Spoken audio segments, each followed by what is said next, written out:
O funcionário da Prefeitura de Maceió, que morreu depois de ser baleado durante uma discussão de trânsito no centro da capital, vocês lembram daquela que nós mostramos aqui, né?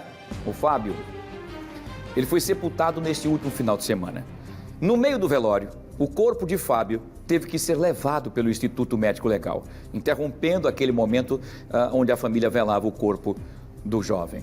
A pedido da Polícia Civil, ele foi, inclusive, levado do local onde estava sendo velado, uma igreja, inclusive, onde a família frequenta, porque o Hospital Geral do Estado não tinha encaminhado o corpo para a realização do exame que investiga a causa da morte. Ou seja, mais um motivo de constrangimento, sofrimento para essa família.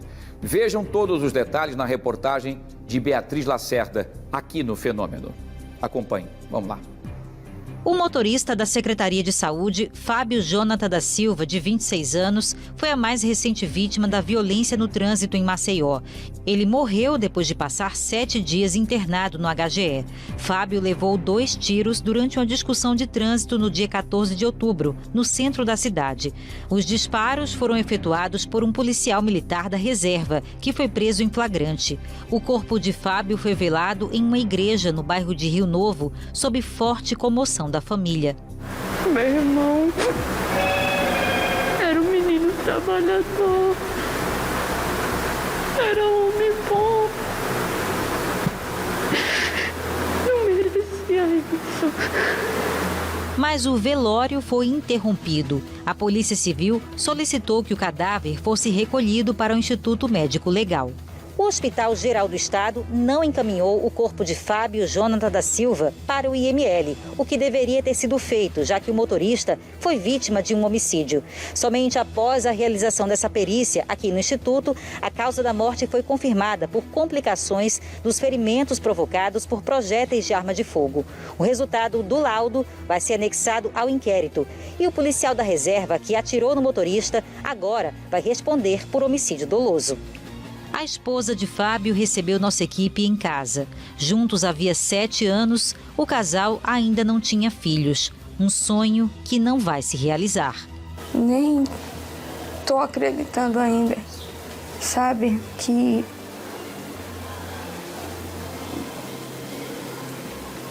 para mim nada importa mais, né?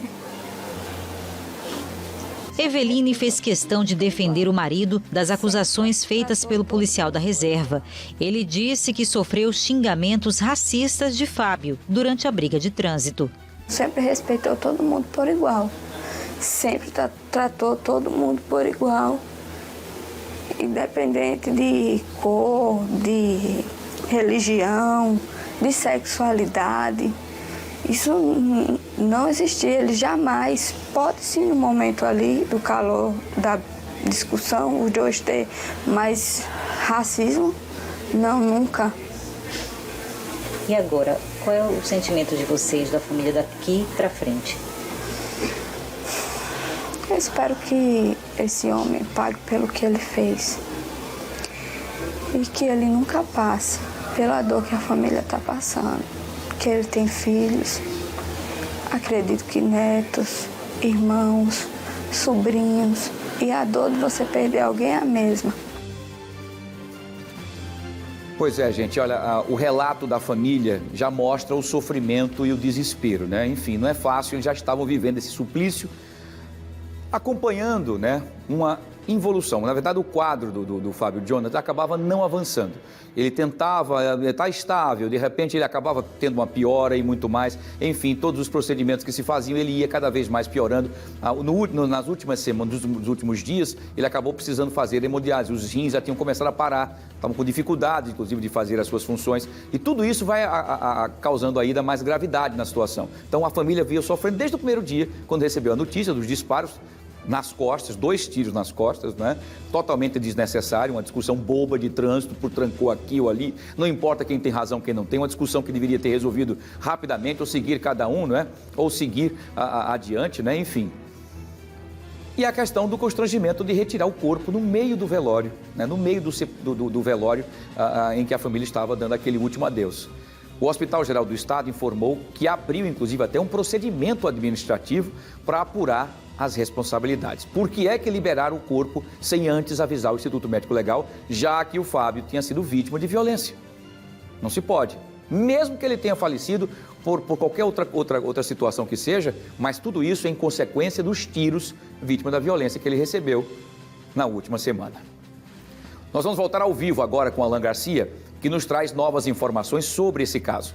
E o Alan está comigo ao vivo nesse momento para a gente saber. Alan, mais uma vez, boa tarde. O PM reformado, por exemplo, que atirou no motorista, no Fábio Jonathan da Silva, ele vai responder agora por homicídio qualificado, tá?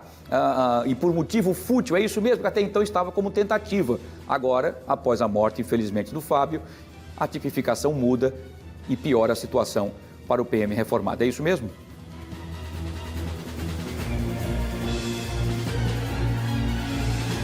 Perfeito, Wilson. O crime vai mudar exatamente pela morte, né, do Fábio. A gente está aqui com o delegado Ronilson Medeiros, que vai trazer mais detalhes dessa mudança, o que é que cada crime significa. Delegado, boa tarde para o senhor. Boa tarde a todos, principalmente aos ouvintes, ao Wilson. A gente, no primeiro momento da investigação, vinha se colocando um crime, mas agora com a morte do Fábio, o crime muda. Que diferença existe entre esses dois crimes e por que da mudança? Inicialmente, a situação foi tratada como uma tentativa de homicídio, tanto que o autor foi preso em flagrante.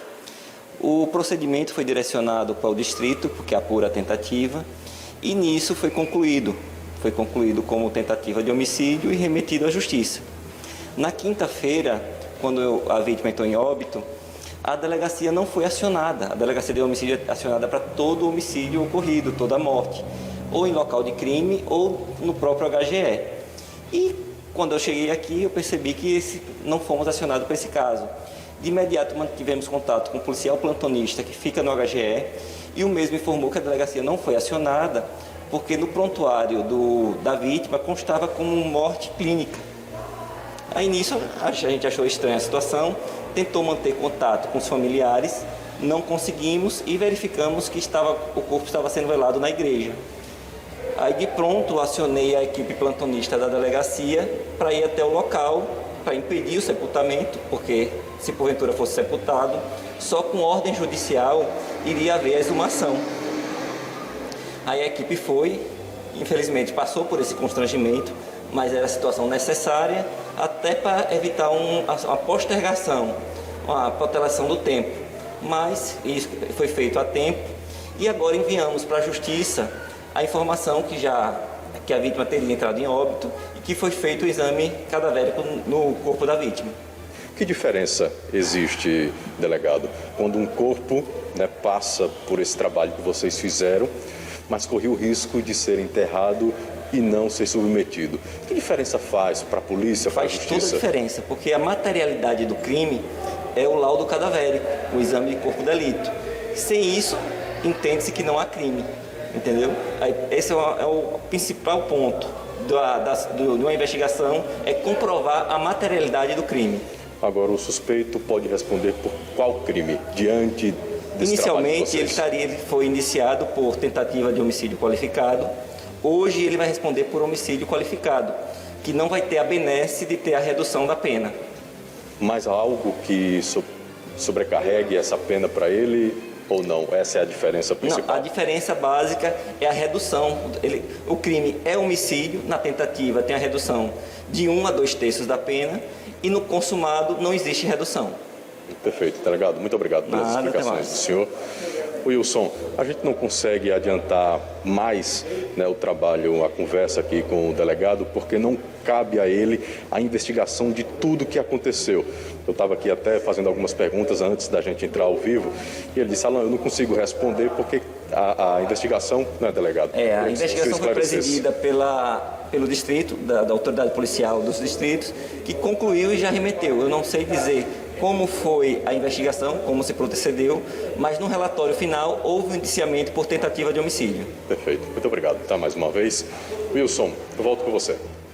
Muito bem, Alan. Agradeço ao doutor Nilson mais uma vez pela disponibilidade de trazer essas informações e atualizar o caso e que agora que a gente espera que seja feita justiça. Eu ia até aproveitar e fazer a pergunta ao Dr. Ronilson em relação aos antecedentes desse policial reformado, se ele já tinha outras situações também, como foram praticamente ventiladas pelos próprios familiares, enfim, o histórico violento, ele já ter feito isso outras vezes, mas eu vou me furtar de fazer isso porque o relatório já foi encaminhado. Não sei, delegado, se o senhor poderia responder, mas enfim, pelo que o senhor me explicou que o relatório já foi enviado, eu não sei se o senhor tem essa informação de que o autor dos disparos se já tinha antecedentes, outras situações, violências também no trânsito ou em outros locais. Boa tarde.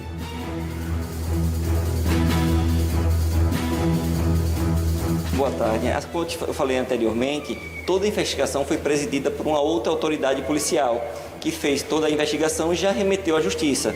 Não tenho como fazer juízo de valor porque eu não estava presidindo os autos.